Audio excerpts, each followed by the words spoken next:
दोस्तों आज हम बात करेंगे दज्जाल के बारे में। दज्जाल कौन है, इसकी पैदाइश कैसे हुई, ये कब ज़ाहिर होगा और इससे मुतल्लिक तमाम तर तफसीलात क्या हैं। ये वो सवालात हैं जो हर मुसलमान के जहन में घूमते रहते हैं।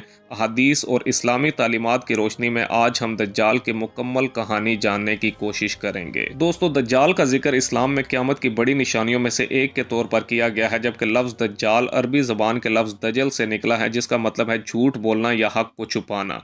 जबकि इस्लामी अकीदे के मुताबिक दज्जाल एक इंसान है जो क़यामत से पहले ज़ाहिर होगा और लोगों को गुमराह करने की कोशिश करेगा। जबकि इसका तज़किरा मुतअद्दिद अहादीस में मिलता है। ख़ास तौर पर सही मुस्लिम और सही बुखारी में रसूलुल्लाह सल्लल्लाहु अलैहि वसल्लम ने फरमाया कि क़यामत से पहले 30 झूठे दज्जाल ज़ाहिर होंगे, जिनमें से आखिरी सबसे ख़तरनाक होगा, जिसे अल-मसीहुद दज्जाल कहा जाता है। दोस्तों हदीस के मुताबिक दज्जाल की पैदाइश इंसानों ही की तरह होगी, मगर इसमें कुछ गैर मामूली खसूसियात होंगी, जैसे कि वो एक आंख से काना होगा और इसके माथे पर काफ़िर यानी काफिर लिखा होगा, जो सिर्फ मोमिन ही पढ़ सकेंगे। वो इंतहाई ताकतवर होगा और मोजज़े दिखाने की सलाहियत रखेगा, जैसे कि आसमान से बारिश बरसाना, मुर्दों को ज़िंदा करना और बीमारियों को ठीक करना वगैरह। मगर ये सब जादू और फ़रेब होगा।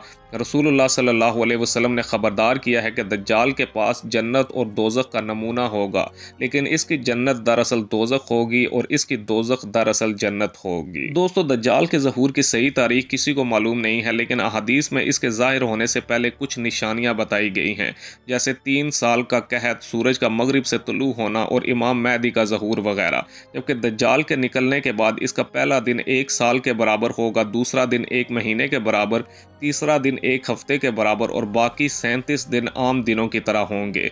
वो अपने साथ एक गधे पर सफ़र करेगा जो हवा से भी तेज़ चलेगा और इसके पीछे 70,000 यहूदी होंगे। दोस्तों दज्जाल का सबसे बड़ा फितना ये होगा कि वो खुद को खुदा कहलाएगा और लोगों को आजमाइश में डालेगा कि वो इसकी परस्तिश करें या अल्लाह पर ईमान रखें। जबकि दज्जाल का खात्मा हज़रत ईसा अलैहिस्सलाम के हाथों होगा, जो आसमान से नज़ूल फरमाकर फ़लस्तीन में एक मकाम पर दज्जाल को कत्ल करेंगे।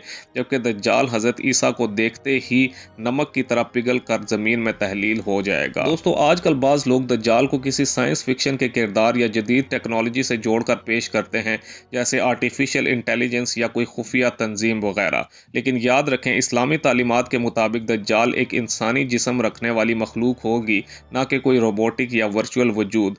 इस तरह कुछ लोग मौजूदा सियासी रहनुमाओं या मजहबी पेशवाओं को दज्जाल करार देते हैं, जो सरासर गलत है। जबकि दज्जाल एक मुनफरिद निशानी होगी, जिसका ज़हूर क़यामत की वाज़े अलामतों में से एक होगा। दोस्तों रसूलुल्लाह सल्लल्लाहु अलैहि वसल्लम ने हमें दज्जाल के फितने से बचने के लिए कुछ अमली तदबीरें बताई हैं, जैसे सूरतुल कहफ की तिलावत करना, ख़ास तौर पर पहली और आखिरी 10 आयात, जबकि मदीना मुनव्वरा में रहना, क्योंकि दज्जाल इस शहर में दाखिल नहीं हो सकेगा। दोस्तों दज्जाल का फितना अल्लाह ताला की तरफ से इंसानों के ईमान की आजमाइश होगी। हमारा फ़र्ज़ है कि हम इसके बारे में सही इल्म हासिल करें और अपने ईमान को मजबूत बनाएं। याद रखें, दज्जाल कितनी ही ताकत रखता हो, मगर इसका अंजाम तबाही है। अगर आपको ये वीडियो मुफीद लगी हो तो चैनल को सब्सक्राइब करें, बेल आइकन को दबाएं और अपने प्यारों के साथ शेयर करें। नीचे कमेंट्स में बताएं आप दज्जाल के फितने से बचने के लिए क्या तैयारी कर रहे हैं।